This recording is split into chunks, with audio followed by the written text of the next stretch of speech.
Hey, good morning, Mike. How are you doing today? Haas, I'm doing well as good as I can. Well, that's actually excellent. I don't want anybody feeling sorry for you. And But I in got some case, aches and pains. well, okay, I may have a cure for you because we've got a very special guest today, a guy that I've known for a long time. He completely changed my attitude towards chiropractic care. I was not a fan of chiropractors. I had never been to one that hadn't made me feel worse when I left than when I got there. But Dr. Clint turned me around literally, and I'm a believer. So, with that having been said, not only is Dr. Clint here, but he's going to talk about his brand new show that he's going to be starting this coming week on Kheatradio.com. So, I'd like everybody to stand up, put your hands together for brother, no, Dr. Clint Dickason from Castle Rock, Colorado. Well, no, you don't have to applaud yourself. Yeah. Thank you, Welcome. Hoss. Well, Welcome. if I don't applaud myself, how is anyone else going to? Oh, That's true. we have canned applause. So it sounds like there's Oh, okay. thousands of people there. But now, Clint, I am really happy not only that you're here today, but your people and our people got together and got contracts signed and everything dotted and crossed and whatever, so that you're going to be doing your own show right here on K Heat Radio. And I'm looking forward to it because, like I said, you turned me around when it came to chiropractic care. I thought that all chiropractors did, you go to them if your back hurts or if you have a stiff neck, they pop and crack you a few times and kick you out the door. But you open my eyes every week coming in with new stuff, and it's great stuff, folks. It really is. So if you're not a believer now, that's cool. Stick with us, and this guy will turn around. Let me ask you to get things started. What made you decide to become a chiropractor in the very beginning? Uh, Getting help personally, and it's interesting because I was that guy that was skeptical as you were. I thought the first chiropractor I went to was lying to me. Wow. So yeah, I fully get and understand where you're coming from, Hoss. For me, I had just finished 4 years of college football. The first 2 years of college, I also wrestled and beat the crap out of my body, lifting extremely heavy weights. I think at my fittest, I was about 255, 15% body fat. Oh, wow. I was a little slow. I only ran a 5 flat 40, but I could bench press 300 pounds 10 times, squat 500 10 times. So it was really strong, really Wow. big. And Jeez. say I played my last football game mid-November, and by spring of the following year, I had stopped working out and doing nothing because this is the first time in my life was playing sports that I actually could do nothing. And I rolled out of bed one morning and I could not stand up. Oh, wow. And I had little aches and pains here and there in the past, nothing that ever stopped me from anything. I think even throughout all my athletic career, I never missed more than a month due to injuries. Just always always kept on going. And that morning took me to a chiropractor because I couldn't stand up straight. I was bent over. Hmm.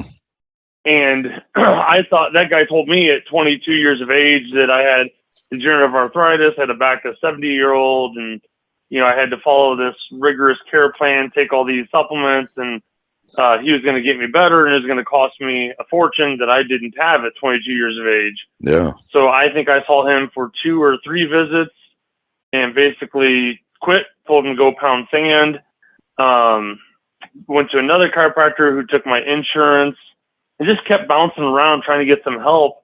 And the funny thing is I was getting better while I was not happy with the level of care I was getting because I was of the mentality like you were. I was like, I don't want or need a doctor.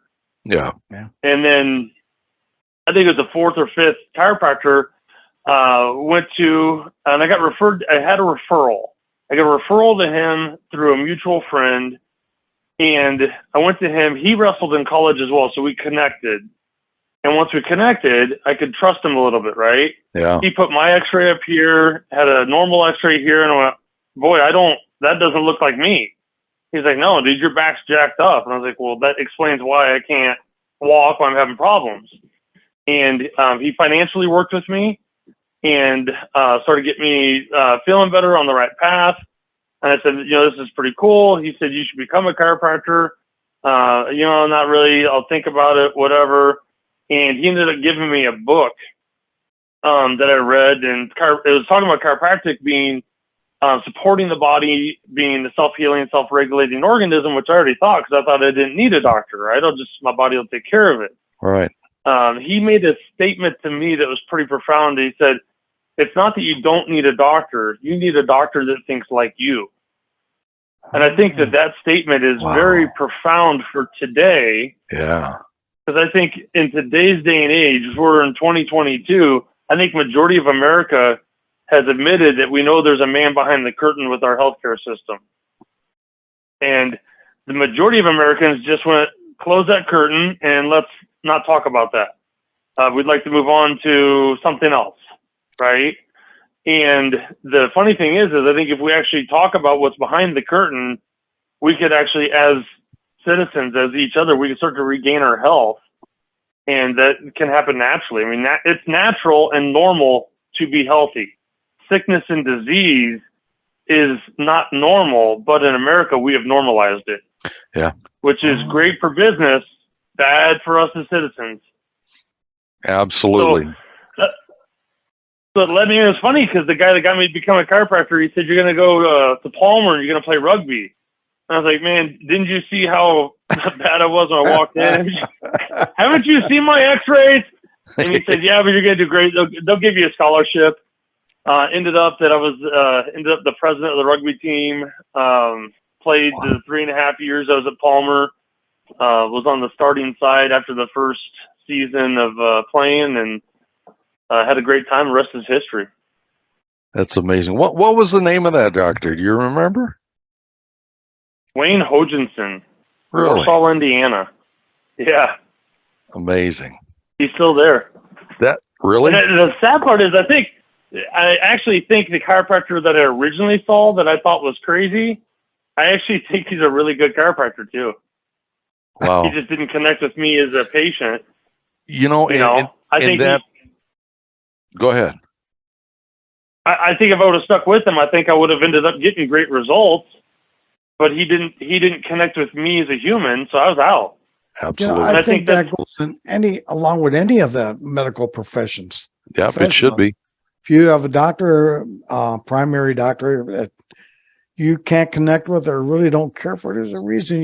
You're right. You can't trust them. It's not that you don't want to, but it's not there. So I can see where that plays a big part of that. Absolutely. I know when I moved back to Arizona back in 2015, I needed a new primary care. And I started out with a guy who used to be the team physician for the Phoenix Suns. I thought, he's got good credentials and whatever. He was an osteopath. But again, we just didn't connect. We talk about sports, and we had a mutual friend in Alice Cooper.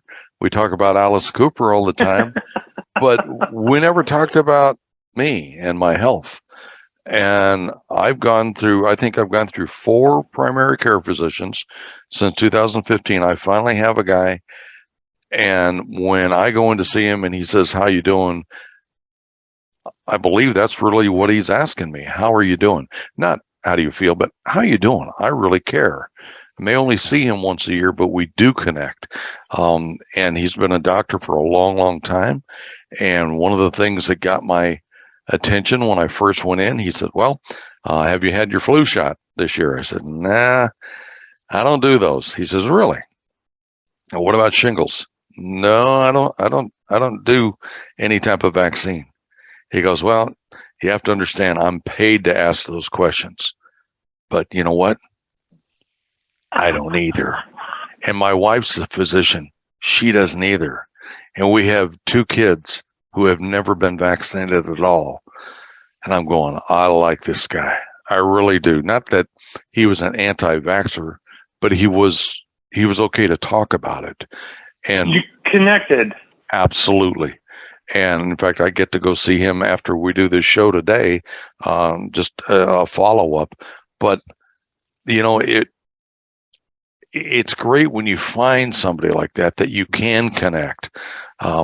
As you know, Dr. Clint, I went through chemotherapy many years ago for cancer, and I had the greatest oncologist on the planet because we connected, not because of his medical skills or things like that. In fact, when my tumor finally went into total remission, we both hugged and we cried, and I thanked him, and he said, "Oh, don't thank me. I didn't do anything but fill your body full of poison. It was either going to kill you or the tumor, and look at your chart right here. I predicted that you were going to be dead back here 6 months ago." And I thought, whoa, but we connected because I knew he cared about me, and I was more than just a statistic. And so that's huge. I'm glad, I've never asked you that question. So I had no idea what your answer is going to be, but I love it. I really do. And that connection is what it's all about. And I think that's why you and I are friends, because I connect to you. Why you still think I'm your friend, I don't know.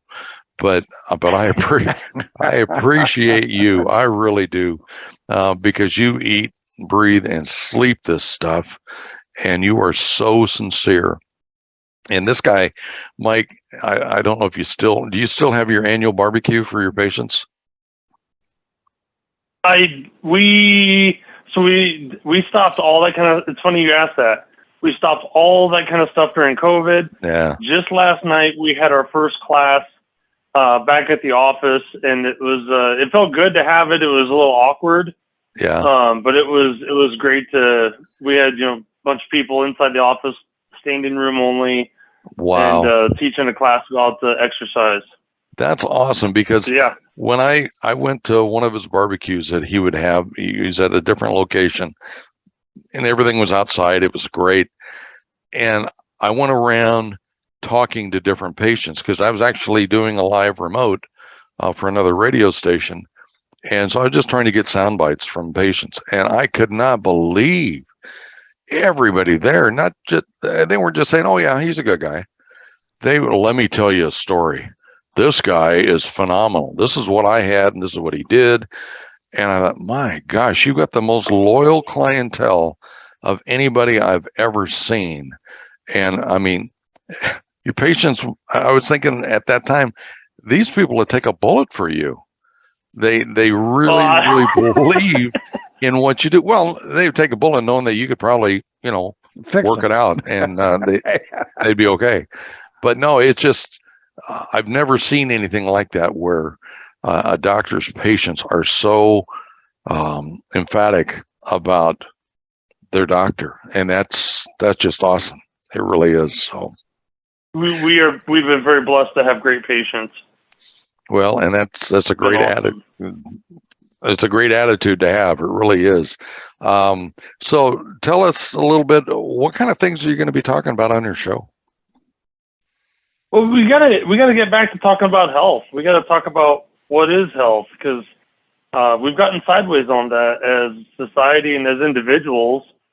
And in my personal opinion, the only way we're going to get back there is individually taking control of our health, and then helping someone else. Mother Teresa said we're going to clean up the world by cleaning up our own yard, and then helping our neighbor clean up their yard. And as we continue to do that, we're going to have a clean world, and that's how we're going to get healthy. We've got to first off take control. We got to talk about what is health, because physiologically, like I said, you're designed to be healthy, and that's a very confusing thing to think about. Yeah. But I think that COVID has set the stage for people to go, wait a second, I'm open to a new conversation. And I think it's great, because it's a conversation that needs to be had. Absolutely. Could not agree with you more. And I think one of the things I expect to hear from your shows to people, to the listening audience, is it's okay to ask tough questions of your doctor. And if they don't have a good answer, move on. Find somebody else that you connect with, because that is so critical. I mean, even when I was going through cancer, I realized that there was no treatment in cures. I mean, there's no profit in cures, only in treatments. And that seems to be the attitude of the AMA. You've got cancer. We're going to give you this to fight the cancer. Now, there's going to be side effects, but not to worry, because we've got this to fight the side effects. Now, that's going to have a side effect, but we can do this. We've got another show host that I don't think Dr. Clint has actually met, but I would really like the two of you to get together at some point in time. Her name is Dawn Wanzer. Dawn is a pastor.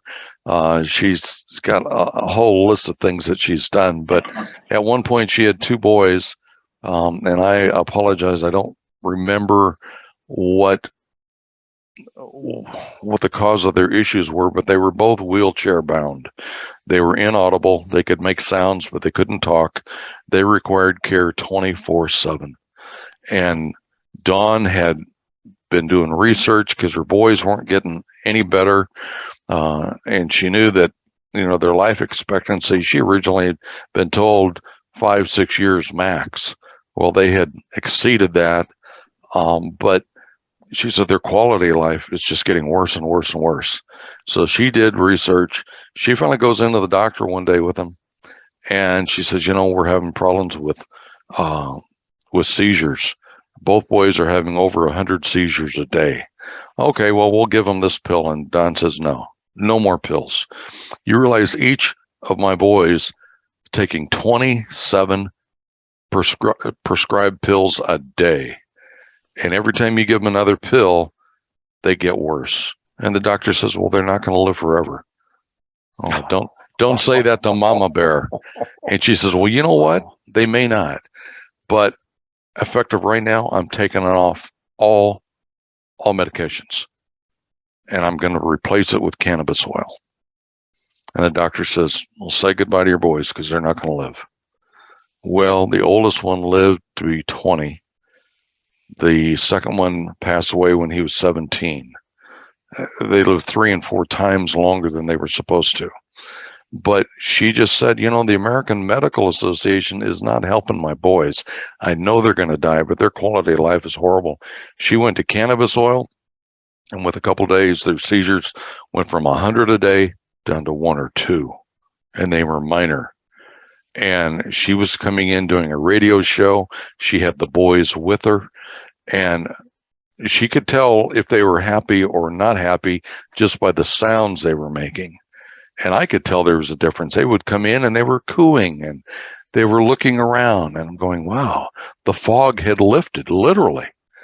And so, again, if you're not getting the care that you think you need, find somebody else that you connect with. That's such a powerful statement that you made, and I'm glad that you did it, because I'm a believer. I really am. Well, Mike, do you have anything else for the doc? Because I know he's got a full schedule today, as he does every day. I just want to say I really appreciate this opportunity for us to have you have your own show, and I can't wait to hear them and listen to them, because I think I'm ignorant when it comes to chiropractic, and I don't want to be, because, see, I always relied on older doctors to take care of me. However, at my age, it's hard to find an older doctor. So now Mike, you got to question the advice they gave you, because you outlived them, right? Yeah, absolutely. Exactly right. But I had a guy who's 91 years old and got offered an elective surgery. And he asked me what I thought. I said, you're older than your doctor, and you take less medications than your doctor. I said, I might follow your gut on this. Yeah. Good answer. No kidding. Welcome aboard. I'm excited to be here. It's going to be a good time. Well, folks, Dr. Clint, thanks for being with us today. We're looking forward to getting your show started. And Mike, as always, it's always a pleasure. and I knew you would learn something today. This guy is the real deal. So anyway, not to put any pressure on him, but I love doing it. So we'll do it. But we'll see you folks next time. Thanks for tuning in to Kheatradio.com. We'll see you later. Oh, yeah, .com. Oh, we got to work on that. Yes, we do. We have to work on that. All right. See ya. We'll see you. Take care.